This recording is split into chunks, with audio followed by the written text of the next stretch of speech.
Quit smoking tip number 2. I call this smoking to quit. Write down a list of all of the triggers that you have. So, for instance, when is it most important that you have a cigarette?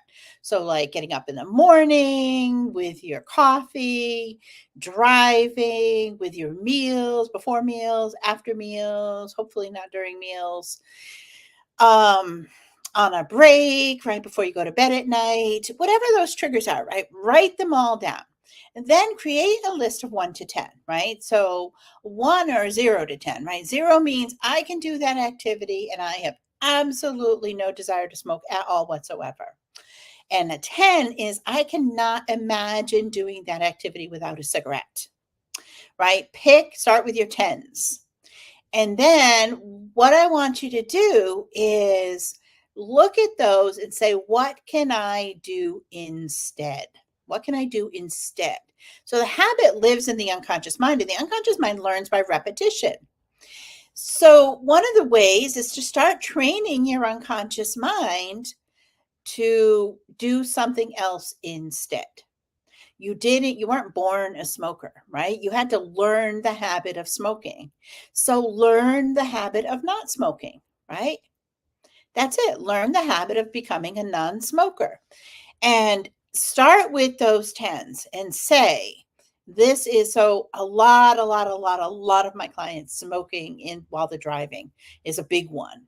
And so here's what I say to them. I say, okay, for the next week, because I do a consultation call, and then, a week later, they'll come in and see me. And I do something different now, but this is what I used to do for a long time. And so I would say, okay, for the next week, I want you, every time you drive, to lock your cigarettes in the trunk of the car. Go ahead and drive. And if you really want a cigarette while you're driving, that's okay. You can have one. However, you have to stop the car, go to the trunk, get your cigarettes out of the trunk, stand outside the car and smoke that cigarette, put the cigarettes back in the trunk, get back in the car, continue your drive, right? So from this moment forth, there is no more smoking in the car. Start knocking them out one by one, right? Decide what you're going to do instead. So what can you do when you're driving instead of smoking a cigarette? I love water, right? Because it's hand to mouth. I got a bottle of water here, right? So it's hand to mouth. So every time you would have taken a puff of a cigarette, take a sip of water. Gulp, gulp, gulp, gulp, gulp, gulp. I know, I'm silly.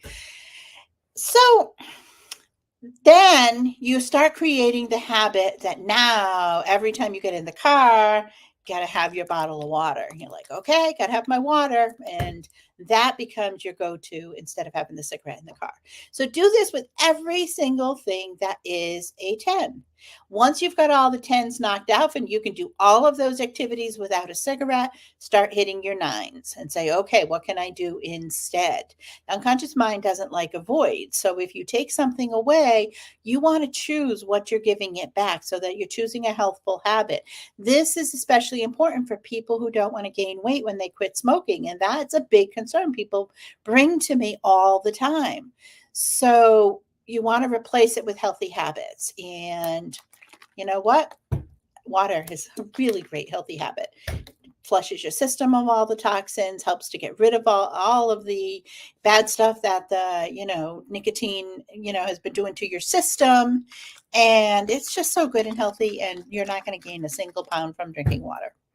So that is smoking tip number 2. Hope you enjoyed.